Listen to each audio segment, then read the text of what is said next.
બિલ્ડરે ફરિયાદ કરતા MG road પર આવેલા ગણેશજીની સ્થાપના માટે બનાવેલો પતરાનો શેડ દૂર કરવામાં આવ્યો। તારીખ 21 સપ્ટેમ્બર શનિવારના રોજ 4 કલાકની મળતી માહિતી મુજબ વલસાડમાં વર્ષોથી જે જગ્યા પર ગણેશજીની સ્થાપના થતી હતી તે જગ્યા પર સ્થાનિક લોકો દ્વારા પતરાનો એક શેડ બનાવવામાં આવ્યો હતો, જેમાં એક બિલ્ડરે આ પતરાનો શેડ દૂર કરવા માટે નામદાર હાઈકોર્ટમાં ફરિયાદ કરતા નામદાર હાઈકોર્ટના હુકમથી આજરોજ વલસાડ નગરપાલિકા દ્વારા પોલીસ બંદોબસ્ત ગોઠવી પતરાનો શેડ દૂર કરવાની કામગીરી હાથ ધરી હતી। આ મામલે સ્થાનિકોના જણાવ્યા મુજબ વલસાડ નગરપાલિકાના વોર્ડ નંબર 6 માં આવેલા નવયુગ વિસ્તારમાંથી પસાર થતી ગંગલી ખાડી પર વર્ષોથી માછડો બનાવી ગણેશજીની દર વર્ષે સ્થાપના કરવામાં આવે છે। આ સાથે જ સ્થાનિક રહીશો તેમજ વેપારીઓ દ્વારા અનેક ધાર્મિક પ્રસંગો ઉજવવામાં આવે છે, જેના માટે એક પતરાનો શેડ તૈયાર કરવામાં આવ્યો હતો। સમય જતાં ગંગલી ખાડી નજીક 2 બિલ્ડિંગો તૈયાર થઈ ગઈ હતી,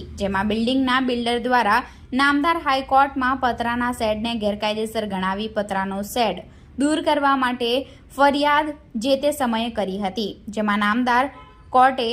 હુકમથી આ પ્રકરણમાં તપાસ ચાલી હતી અને સમય જતાં આજરોજ નામદાર હાઈકોર્ટના હુકમથી પતરાનો શેડ દૂર કરવાની કામગીરી પાલિકા દ્વારા હાથ ધરવામાં આવી હતી। આ સાથે સ્થાનિકોના જણાવ્યા મુજબ ફરિયાદ કરનાર બિલ્ડરે પણ તેની બિલ્ડિંગમાં પાછળના ભાગે 5 જેટલી દુકાનો ગેરકાયદેસર હોવાનું ગણાવ્યું હતું અને આવનાર દિવસોમાં દુકાનો વિરુદ્ધ સ્થાનિકોએ પણ ફરિયાદ કરવાની તૈયારી બતાવી છે।